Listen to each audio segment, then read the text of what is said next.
Beauté à tout le monde et nous vous remercions pour vos commentaires, pour vos partages, pour vos likes qui poussent vraiment ces enseignements à aller plus loin et nous avons le retour qui est favorable et nous vous remercions pour votre soutien et dans tous les lieux que vous êtes.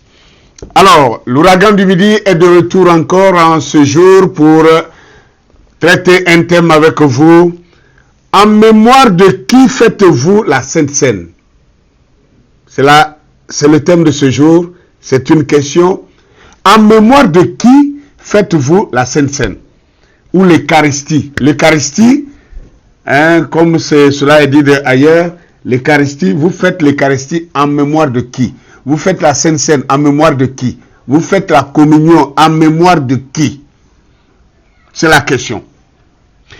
Pourquoi cette question? Parce que quelqu'un m'a adressé cette question. Depuis que nous avons commencé à développer un certain nombre de choses et à révéler un certain nombre de vérités sur la spiritualité ancienne, égyptienne.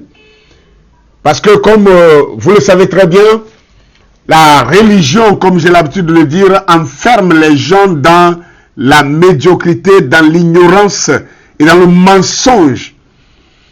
Et qui frôle même la folie aujourd'hui.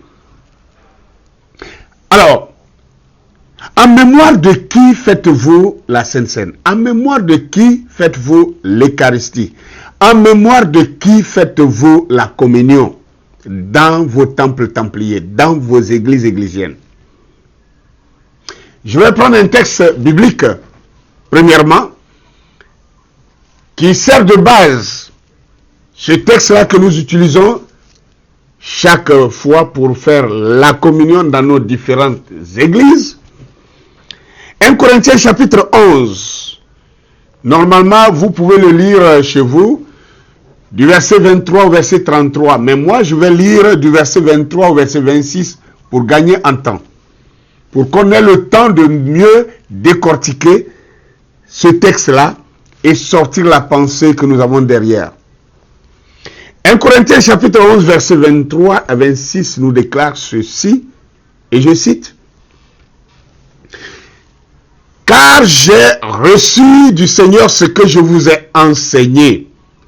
C'est que le Seigneur Jésus, dans la nuit où il fut livré, prit du pain, et après avoir rendu grâce, le rompit et dit, « Ceci est mon corps qui est rompu pour vous, faites ceci en mémoire de moi. » De même, après avoir soupé, il prit la coupe et dit, « Cette coupe est la nouvelle alliance en mon sang. Faites ceci en mémoire de moi toutes les fois que vous en boirez. Car toutes les fois que vous mangez ce pain et que vous buvez cette coupe, vous annoncez la mort du Seigneur jusqu'à ce qu'il vienne. » Voilà le texte biblique. Ce que dit ce texte. Voilà le texte biblique sur lequel chaque pasteur, chaque croyant chrétien se base pour faire la communion. Pour certains, chaque dimanche, pour certains, une fois par mois, pour certains, une fois chaque 3 mois ou 6 mois, et selon les fréquences que chacun a données. Mais je crois que ça se fait tous les vendredis certainement. Alors, peu importe. Le plus important, c'est ce que dit le texte. Le texte de la Bible nous dit que, ça c'est l'apôtre Paul qui parlait. L'apôtre Paul dit que lui aussi, il a reçu cet enseignement de la part du Seigneur. Et que le Seigneur Jésus, dans la nuit où il fut livré, prit du pain, et après avoir rendu grâce, il le rompit et il dit, « Ceci est mon corps qui est rompu pour vous, faites ceci en mémoire de moi. » Donc, Jésus, de la Bible, réclame, il déclare, il donne, lui aussi brise le pain, il donne à ses disciples, les 12, et il leur demande de manger que ceci est son corps. Et il leur dit de répéter cette scène-là chaque fois en mémoire de lui. chaque fois qu'ils le feront, qu'ils pensent à lui. Et qu'ils le fassent en mémoire de lui, car toutes les fois qu'ils mangeront ou qu'ils boiront de cette coupe-là, ils annonceront comme ça sa mort jusqu'à ce qu'il revienne. Voilà ce qu'il a dit. Et voilà où c'est écrit dans la Bible. Maintenant, ce qui est troublant, ce qui est secouant, c'est que ce même texte-là, avec les mêmes paroles mot pour mot, ont été dites déjà. Ces paroles ont été dites déjà par quelqu'un 3000 ans avant Jésus-Christ. Vous qui avez suivi l'enseignement passé, j'avais dit Oussiré ou Jésus-Christ. Et dedans, vous avez vu ce que nous avons ressorti des textes égyptiens comparés aux textes de la Bible. Mais, la différence est que les textes égyptiens sont vieux de 3000 ans avant Jésus-Christ. Alors, maintenant, lisons ce qui est aussi en Égypte, ce qui a été trouvé en Égypte 3000 ans avant le texte qu'on vient de lire dans la Bible. Alors, ce texte nous dit ceci. Dans la Passion d'Oussiré, les citations 382 à 385, il est dit ceci. La nuit où allait mourir le roi et seigneur Oussiré, la nuit où il allait mourir, le roi et seigneur Oussiré prit le pain, prononça la bénédiction, le consacra en son nom de Seigneur de la nourriture divine, le rompit et le donna à ses 12 compagnons en disant, mangez, ceci est la chair d'Oussiré, le Fils de Dieu. Faites ceci en mémoire de moi. Puis ayant pris une coupe et ayant rendu grâce, il la leur donna en disant, buvez, ceci est le propre sang d'Oussiré. Chaque fois que vous vous en boirez, faites cela en mémoire de moi. Bon, mes chers frères, chers pasteurs, chers chrétiens, chers diacres administrateurs, qui que vous soyez, à vos rangs et grades différents dans les religions, ou dans les églises, ou dans les temples. Je sais que la plupart d'entre vous n'avez jamais entendu ce texte-là, jamais su que ce texte-là avait existé 3000 ans avant Jésus-Christ. Je sais que beaucoup d'entre vous seront secoués d'apprendre qu'il existait déjà ces mêmes paroles-là 3000 ans avant la Bible. Ah oui, 3000 ans avant le Nouveau Testament. Et que ces paroles ont été prononcées mot pour mot par un homme en Égypte appelé Oussiré. Oussiré lequel fut le premier homme à avoir été appelé Fils de Dieu, à avoir été appelé le Christ, à avoir été appelé le Rédempteur, celui-là qui est le tout premier homme, dont on dit qu'il est né virginalement,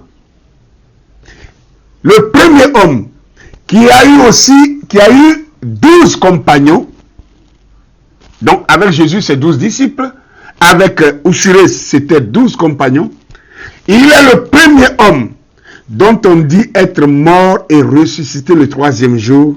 Il est mort sur la croix de la spirale, ressuscité le 3e jour et réincarné dans son divin Fils héros. Je crois que ceux qui ont suivi l'enseignement de la semaine dernière ont bien compris ce texte-là, j'avais lu ça. Alors, je le rappelle pour que cela puisse s'imbriquer avec ce que nous allons dire aujourd'hui, ce soir. Alors, c'est ce Oussiré-là, appelé le bon berger. C'est ce Oussiré-là dont on a dit qu'il est la vérité, le chemin, la vie. C'est ce Ousiré-là dont on dit qu'il est mort pour pousser l'humanité à dépasser les limites terrestres et à atteindre la, comment on appelle, la vie divine. Vous voyez ça? C'est ce Ousiré-là qui parle ici. On dit la nuit où il allait mourir, le roi et seigneur Ousiré prit le pain, prononça la bénédiction, le consacra en son nom de seigneur de la nourriture divine, le rompit et le donna à ses 12 compagnons en disant, mangez ceci est la chair d'Ousiré, le fils de Dieu, faites ceci en mémoire de moi. Donc, Ousiré, déjà, 3000 ans avant, il est celui-là qui, originalement, authentiquement, a prononcé ces paroles. Et il a dit, faites ceci en mémoire de moi. Puis, ayant pris une coupe et ayant rendu grâce, il a leur donné en disant, buvez, ceci est le propre sang d'Ousiré. Chaque fois que vous en boirez, faites ceci en mémoire de moi. Ok. Vous voyez que ça fait deux personnages. Le premier, c'est Ousiré qui a vécu 3000 ans avant Jésus-Christ. Et la Bible dit, la nuit où il allait mourir, ce n'était même pas le matin. Ce n'était pas à midi. On dit la nuit où il allait mourir, le roi et seigneur Ousiré a pris le pain et prononça la bénédiction et le consacra en son nom de seigneur de la nourriture divine. Et voilà les paroles qu'il a dites avant de donner ces morceaux de pain à ses 12 compagnons. Vous voyez, Ousiré est appelé le roi et seigneur. Ousiré, la nuit où il allait mourir, c'est la nuit où il allait mourir qu'il a fait la scène. Ousiré a pris le pain et l'a rompu, il l'a consacré en son nom de seigneur de la nourriture et le donna à ses 12 compagnons. Ce n'est pas 10 compagnons, ce n'est pas 8, ce n'est pas 7, ce n'est pas 3, ce n'est pas 2. 12 compagnons. Alors, et il finit, il dit, faites ceci en mémoire de moi. En mémoire de moi, moi qui, Ousiré, que les Grecs ont appelé Osiris. C'est de celui-là qu'il est question. Bon, nous retrouvons le même texte, mot pour mot, trait pour trait, virgule pour virgule.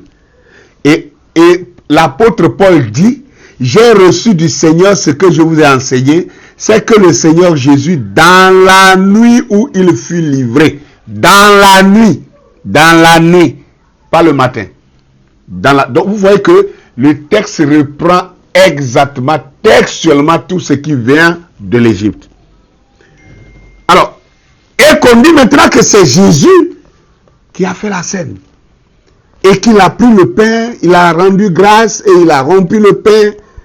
Et il a dit que ceci est son corps qui est rompu pour ses apôtres, ses disciples.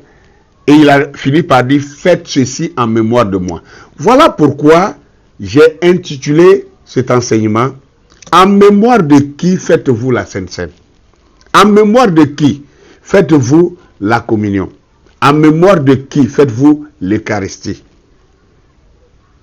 Puisque ici, pendant 2000 ans, nous n'avons jamais su que quelqu'un avait déjà fait cette même scène-là 3000 ans avant. On n'a jamais su ça. Puisque nous étions seulement des lecteurs de la Bible focalisés à ne lire que la Bible. Et nous avons été formatés, nous avons été canalisés, nous avons été endoctrinés à ne pas lire d'autres documents que la Bible. Et je vois maintenant la raison pour laquelle nous avons été conditionnés comme ça. La raison, elle est très simple. C'est parce que ces textes-là n'étaient pas originellement de la Bible. Ces textes-là, ces paroles n'étaient pas originellement, authentiquement de Jésus. Quelqu'un d'autre avait vécu ça. Quelqu'un d'autre avait dit ces paroles. Quelqu'un d'autre avait les mêmes vertus. Quelqu'un d'autre avait les mêmes attributs. Quelqu'un d'autre était le Christ, le Fils de Dieu, le Rédempteur, le Sauveur, la vérité, la vie, le chemin. Quelqu'un d'autre avait tous ces attributs. Et voilà la raison pour laquelle la religion n'a pas voulu que nous puissions lire d'autres documents, de peur que nous tombions sur ces textes-là et que cela perturbe notre obéissance aveugle dans ce qu'on a appelé tout ce temps la foi. Alors, maintenant que vous avez la connaissance de ces deux textes, de ces deux personnages, maintenant, quand il y a conflit entre deux individus, avec un écart d'âge de 3000 ans, vous pensez donner l'authenticité à qui? Vous pensez donner l'originalité à qui? Au premier ou au dernier? Au dernier ou au premier? Alors, exercice pour toutes les personnes intelligentes.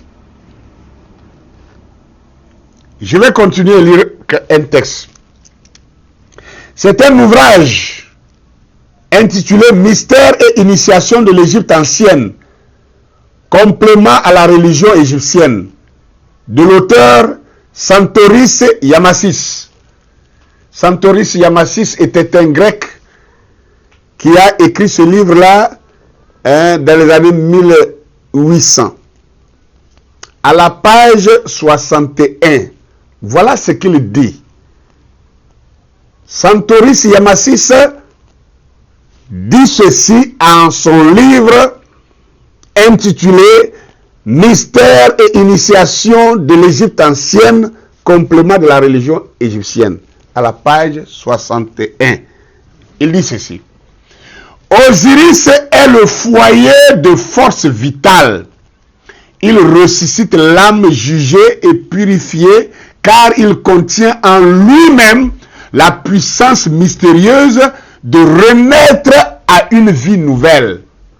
Je crois que Santoris Yamassis a lu les hiéroglyphes que nous avons lus dans l'enseignement de la semaine passée, où il était dit que Osiris est mort, qu'il est descendu dans les régions inférieures pour juger les âmes.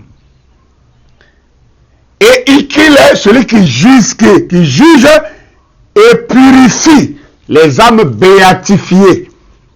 Voyez-vous? Donc ici, Santoris Yamassis dit, Osiris est le foyer de la force vitale, il ressuscite l'âme jugée et purifiée, car il contient en lui-même la puissance mystérieuse de renaître à la vie nouvelle.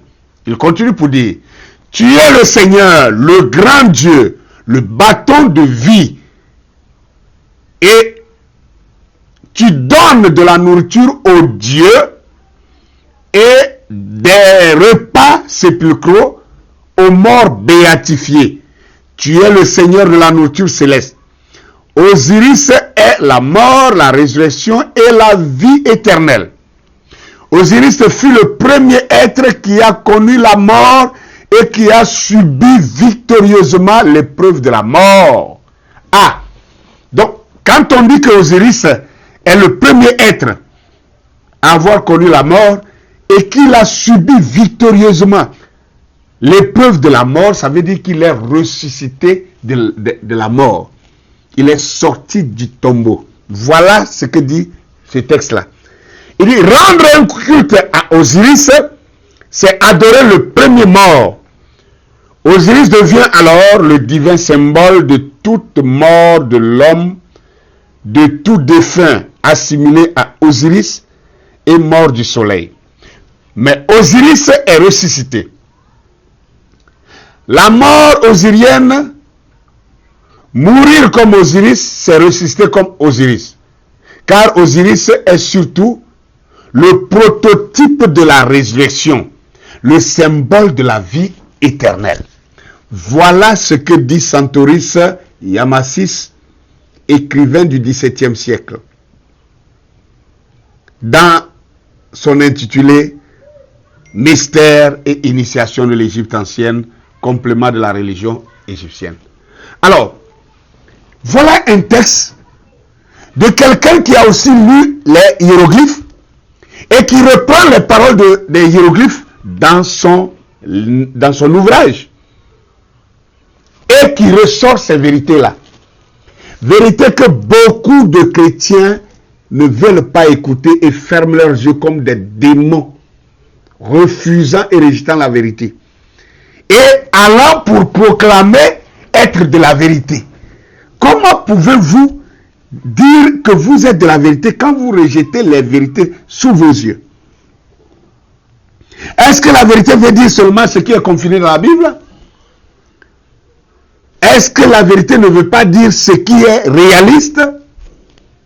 Est-ce que la vérité n'est pas celle-ci que nous sommes en train de lire? Est-ce que la vérité ne veut pas dire que ce qui est avant et qui a été répété après, que celui qui est avant est authentique? N'est-ce pas ça la vérité? Pourquoi vous rejetez ça? Pourquoi rejetez-vous cela? Voilà ce que j'appelle la religion, l'endoctrinement, l'aliénation.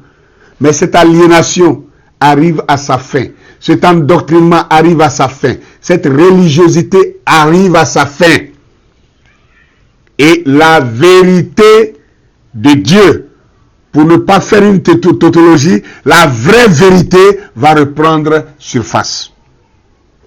Alors, ce texte que je vais vous lire maintenant, je l'ai déjà lu pour étayer mes dires dans d'autres enseignements, mais comme le dit-on, que répétition est pédagogique, et je suis en pleine pédagogie, je suis obligé de relire ce texte-là pour emboîter, pour que vous puissiez bien saisir ce thème que j'ai intitulé « En mémoire de qui faites-vous la Sainte Seine ?» Alors, voici ce texte. Il se trouve dans la Bible Tob, version 2004. Je dis bien version 2004. Il n'est pas, ce texte que je vais lire n'est pas dans toutes les versions de Tob. Ce texte se trouve seulement dans la version 2004, à la page 21. C'est ce que disent les écrivains de la Bible. Ils disent quoi? Voilà ce qui est écrit là-bas. En rencontrant les origines, en racontant les origines du monde et de l'humanité, les orateurs bibliques n'ont pas hésité à puiser directement ou indirectement dans les traditions de l'ancien Proche-Orient. Vous avez bien compris ça. Que les écrivains, les auteurs de la Bible, les écrivains de la Bible donc, n'ont pas hésité à puiser directement ou indirectement dans les traditions du Proche-Orient. Le Proche-Orient, c'est où? C'est l'Égypte. L'Égypte. Ils sont allés prendre des textes égyptiens qu'ils ont mis dans la Bible et qu'on attribue aujourd'hui à un peuple factice, un peuple fictif, un peuple voyou qui tue tout le monde, qui n'est même pas le peuple de la Bible. Continuons d'abord la lecture. Il dit, les découvertes archéologiques depuis plus d'un siècle montrent en effet qu'il existe entre les premières pages de la Genèse et les textes lyriques sapientaux ou liturgiques de Sumer, de Babylone, de Thèbes et d'Oudoughari, bien des points communs. Donc, ils n'ont pas pris seulement des anciens textes en Égypte, ils ont pris aussi des textes anciens, n'est-ce pas, chez les Sumériens, chez les Babyloniens, même en Oudoughari. Donc, ces textes que nous avons dans la Bible, arrêtez de dire que c'est descendu du ciel. Non, ce sont des textes qui existaient déjà, que les biblistes ont rassemblés pour composer ce qu'on appelle la Bible. Ce n'est pas moi qui le dis, voilà. Ceux qui ont rassemblé la Bible, c'est eux qui parlent ici. On continue. Ce fait n'a rien d'étonnant quand on sait que le peuple, le pays où Israël s'est installé, a été largement ouvert aux influences étrangères et que le peuple de Dieu a été lui-même en relation avec ses voisins, Mais les progrès de l'archéologie révèlent également que les écrivains bibliques, responsables des premiers chapitres de la Genèse, loin d'être asservis, les imitateurs ont su retravailler leurs sources et les repenser en fonction des traditions spécifiques de leur peuple, soulignant du même coup l'originalité de la foi yahvéiste. Vous voyez ce qu'ils ont dit ici? Ils ont dit que l'archéologie révèle également que les écrivains bibliques responsables des premiers chapitres de la Genèse, il dit, loin d'être asservis les imitateurs. C'est pas moi qui ai écrit ça. On dit les imitateurs. Donc ils ont imité des textes qui existaient déjà, qui sont les nôtres, des textes de nos ancêtres africains noirs. Parce que beaucoup de personnes ne savent pas une chose. Le peuple qui a habité l'Égypte, la basse Égypte, qui a construit ces grandes pyramides, ce peuple-là venait de l'Afrique subsaharienne. Ce peuple venait de l'Afrique subsaharienne, plus précisément du bassin du Congo. C'est de là-bas qu'on a trouvé les plus vieux fossiles de l'humanité. Voilà pourquoi l'on dit que l'Afrique est le berceau de l'humanité. C'est-à-dire, les plus vieux ossements humains qu'on n'a jamais découverts, ça a été trouvé dans le bassin du Congo. Donc, si nous voulons rester dans le carcan de la Bible, Adam et Ève, selon la Bible, qui furent le premier couple, les premières personnes, les premiers humains à être créés, à avoir vécu sur la terre, ils ont vécu sur la terre d'Afrique et plus précisément dans le bassin du Congo. Et c'est ce peuple-là qu'on appelait Éthiopiens, que les gens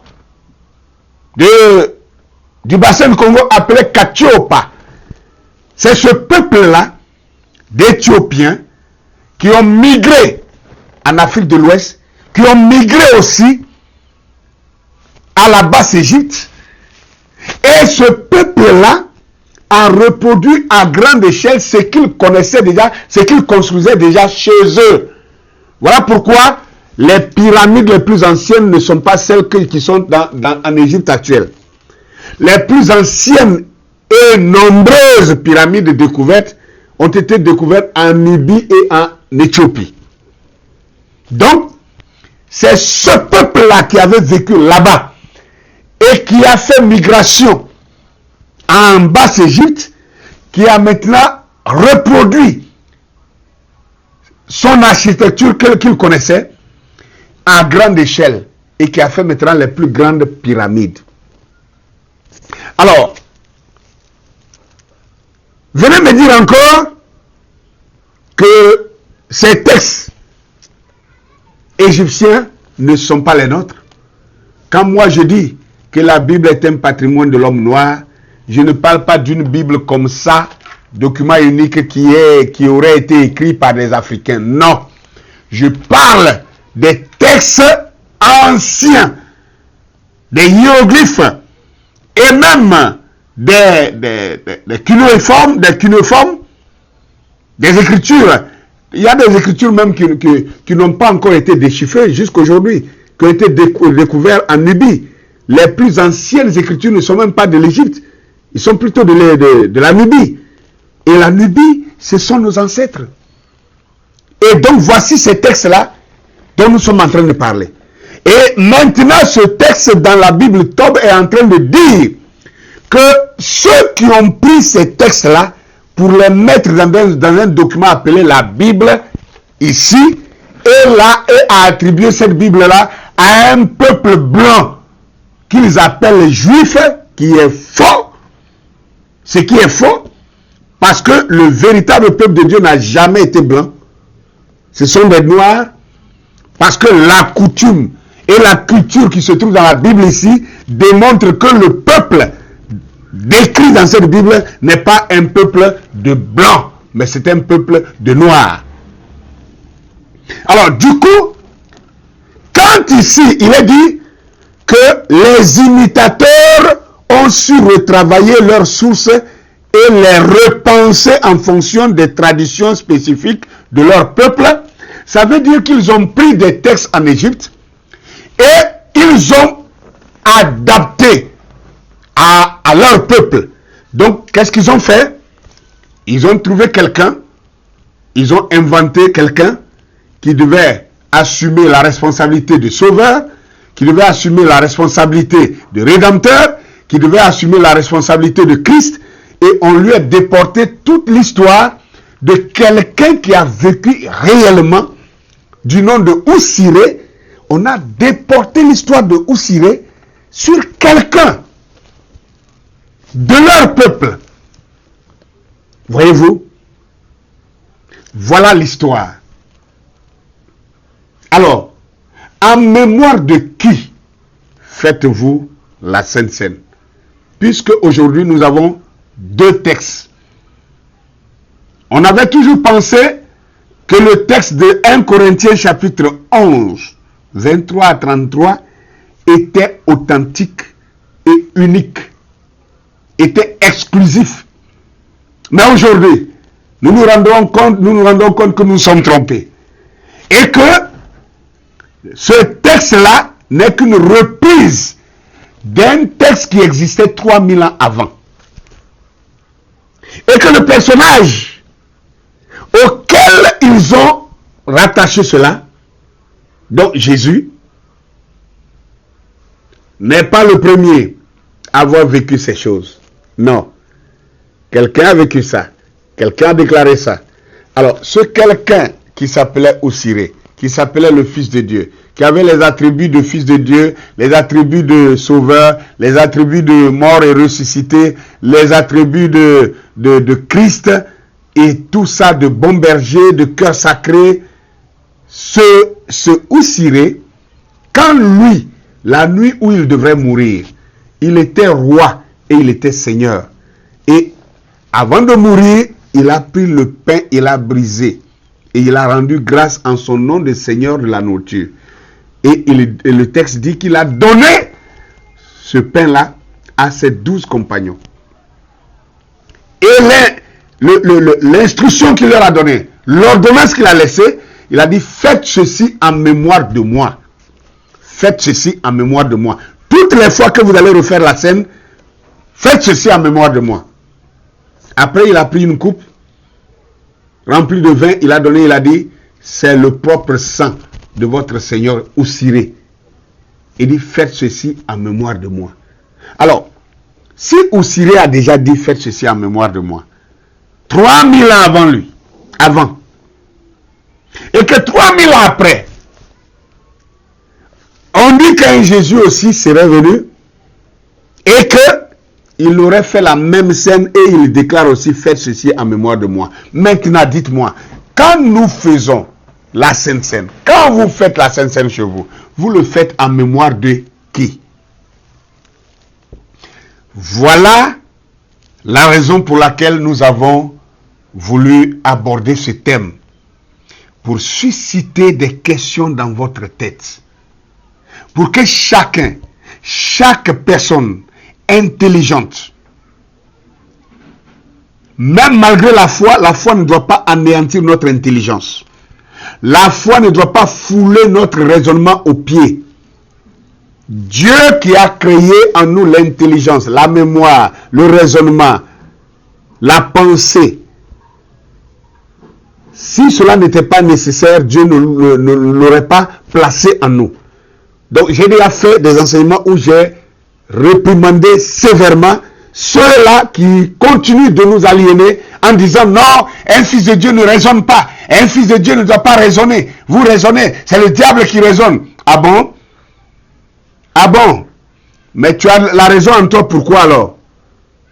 Pour quelle raison Dieu a mis la raison en toi? Pour quelle raison Dieu a mis la mémoire en toi? Ne te rappelles plus des choses? Ne te rappelles-tu pas des choses? Quand tu te rappelles des choses, c'est que tu as une mémoire. La mémoire enregistre tes faits et gestes, tes paroles, tes pensées. et te les ramène plus tard. Donc la mémoire, ce que fait la mémoire, c'est la même chose que fait le raisonnement en toi. Le raisonnement te permet de raisonner. Quand quelqu'un te parle, tu dois analyser ce qu'il dit. C'est ça qu'on appelle le raisonnement. Mais quand quelqu'un, on vous enlève le raisonnement, on vous enlève la raison, le raisonnement veut dire la raison. Si on vous enlève la raison, vous n'êtes qu'un sauvage, vous êtes un animal. Vous devenez une légume, vous devenez un bouilloule, vous n'êtes plus rien. Vous n'êtes même plus un humain. Alors, arrêtez de dire aux gens de ne pas réfléchir. Arrêtez de dire aux gens de ne pas raisonner. La raison a été faite par le Créateur, placée dans l'homme pour que nous puissions l'utiliser. C'est comme si vous me disiez de ne pas utiliser ma faculté de la vue. Vous me dites de ne pas utiliser ma faculté de l'ouïe. Mais ce sont les facultés de l'esprit. De même que le parler, l'odorat, la vue, l'ouïe et le toucher sont des, comment on appelle ça, des facultés de la chair. De la même manière, l'esprit a ses propres facultés. Et les facultés de l'esprit, la raison fait partie, le raisonnement fait partie des facultés de l'esprit. Le raisonnement, la mémoire, le souvenir, tout ça, ce sont les facultés de l'esprit. Et vous ne pouvez pas interdire à quelqu'un de réfléchir, de raisonner, de se souvenir. Quel est le problème avec les gens? Vous ne voyez pas que quand vous arrivez là, la religion devient un poison. La religion vous réduit et astrophie votre cerveau. Et vous n'êtes même plus un humain. Vous êtes moins qu'un humain. Vous descendez aux bases astrales. Alors arrêtez de dire aux gens, non, puisque vous êtes chrétien, puisque vous êtes fils de Dieu, vous ne devez pas raisonner. Un fils de Dieu ne raisonne pas. C'est le diable qui raisonne. Vous ne comprenez rien. C'est cette aliénation, cet endoctrinement satanique et dangereux que vous devez sortir de là. Vous devez sortir obligatoirement de là. Sinon, vous descendez plus bas que les humains. Vous descendez même plus bas que les animaux. Si vous vous interdisez de raisonner, de réfléchir, alors vous êtes plus bas que les animaux. Dieu ne nous a pas fait pour que nous soyons bas que les animaux. Dieu nous a fait pour que nous soyons plus hauts et que nous soyons placés au sommet de toute sa création. Pour être des dieux, donc des Christ, des Messies. C'est ce qu'il veut que nous soyons. C'est ce qu'il a fait de nous. Et nous devons assumer cette responsabilité pour que ça soit réel. Ne soyons pas dans les rêveries. Non, la nature a la manifestation des fils de Dieu. Alors un jour nous serons manifestés. Vous racontez des choses que vous ne comprenez même pas. Quand on vous donne le moyen d'être manifesté, vous dites non. Vous fermez la porte de la manifestation. Vous manifestez comme si vous fermez votre mémoire à la raison, au raisonnement, à la réflexion. Alors, comme on le dit que répétition est pédagogique, je vais lire ce texte pour terminer. Un texte que j'ai déjà lu dans l'enseignement passé, mais que je trouve nécessaire de relire dans cet enseignement-ci, dans le livre de Landouat, la citation 401 à 403 que j'avais déjà lu. Il est dit, Oussiré, guide du troupeau de Ré, donc Dieu, le conseiller de l'humanité, le bon berger, Oussiré dont le cœur est sacré et perpétuellement bon. Il est le roi du monde, l'éclaireur de l'humanité, le Christ, le grand détenteur de la science sacrée qui s'est sacrifié pour devenir un modèle, un guide, l'éveilleur de toute l'humanité, le Fils de Dieu. Voilà ce qu'on dit d'Oussiré. Pour vous qui n'avez pas suivi l'enseignement passé, je prends ça comme un rappel. Voilà ce qui est dit d'Oussiré, que les Grecs ont appelé Osiris. Que Oussiré est le guide du troupeau de Dieu, qu'il est le conseiller de l'humanité, qu'il est le bon berger. Alors que tous ces attributs-là ont été donnés à Jésus dans la Bible. Que Oussiré a un cœur sacré et perpétuellement bon. Que Oussiré est le roi du monde. Que Oussiré est l'éclaireur de l'humanité. Que Oussiré est le Christ. Que Oussiré est le grand détenteur de la science sacrée. Que Oussiré s'est sacrifié pour devenir un modèle. Que Oussiré est un guide. Que Oussiré est le veilleur de toute l'humanité. Que Oussiré est le Fils de Dieu. Il continue pour dire, gloire à Oussiré, l'énergie de Dieu. Et j'ai expliqué dans l'enseignement passé, l'énergie de Dieu, c'est quoi? C'est le Saint-Esprit, c'est l'Esprit de Dieu. Donc, Oussiré dans l'Égypte antique est l'énergie de Dieu. Il est l'Esprit de Dieu. Le fils d'Amon. Donc, Oussiré est le fils d'Amon, qui est Dieu, qui dit à Anouté, c'est mon fils, mon premier-né. Donc, Oussiré est le premier-né de Dieu. Alors que dans la Bible, on dit le premier-né de Dieu, c'est Christ, c'est Jésus. Voyez-vous? L'ouvrier de mes entrailles. Donc, Oussiré est l'ouvrier des entrailles de Dieu. C'est mon fils Oussiré, mon bien-aimé en qui je suis heureux. Donc, Oussiré, en Égypte antique déjà, était la personne en qui Dieu habitait et il lui plaisait de demeurer. Alors que dans la Bible, on a dit Jésus, voici mon fils bien-aimé en qui il me plaît d'habiter. Voyez-vous? Alors, en parcourant tous ces textes pour vous les montrer, pour vous qui n'avez jamais entendu cela, quelle conclusion tirez-vous? Quelle résolution prenez-vous? Quand vous savez que entre la chose qui a existé en premier et celle qui a existé secondairement, le jugement, vous donnez l'authenticité à qui? Alors, la réponse que vous aurez tirée dans votre esprit, dans votre pensée, dans votre cœur, vous permettra de répondre à la question posée dans le thème, à savoir, en mémoire de qui vous faites la communion? En mémoire de qui vous faites la Sainte Seine? Quand vous vous mettez à faire l'Eucharistie, en mémoire de qui vous le faites? Le faites-vous au nom de, en mémoire de Jésus? Ou le faites-vous en mémoire de Oussiré, qui est authentiquement, originellement, le premier à avoir donné cette recommandation? Alors, c'était l'ouragan du midi pour éveiller vos consciences. L'ouragan du midi est un messager pour le réveil d'un peuple, le peuple noir, dispersé dans le monde entier. L'ouragan du midi n'est pas messager d'un réveil des églises églisiennes. Non. L'ouragan du midi est au-delà des églises et des temples templiers et des églises églisiennes. Le réveil de l'Afrique s'impose. Le réveil du peuple noir s'impose. Et cela passe par l'éveil des consciences. Et nous devons accepter la vérité et ne pas avoir nos vérités à nous, parce que les gens conservent leur vérité à eux, les vérités sectaires, les vérités claniques, les vérités divisionnistes, et refusent la vérité qui est universelle. Je vous répéterai cette déclaration de cet homme sage qui a dit: il est plus facile de tromper les gens que de convaincre les gens qu'ils ont été trompés. Alors, ne soyez pas de ceux-là dont il est difficile de convaincre qu'ils ont été trompés.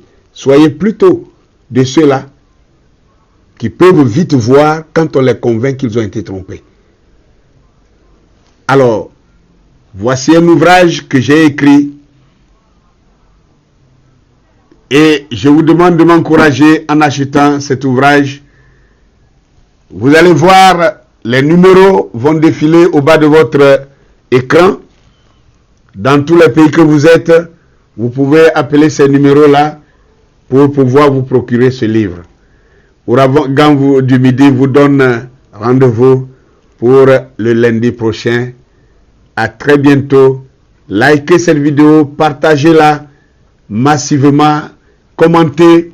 Et je voudrais remercier, je profite là pour remercier tous ceux qui nous soutiennent d'une manière ou d'une autre, par vos partages, par vos likes, par vos commentaires.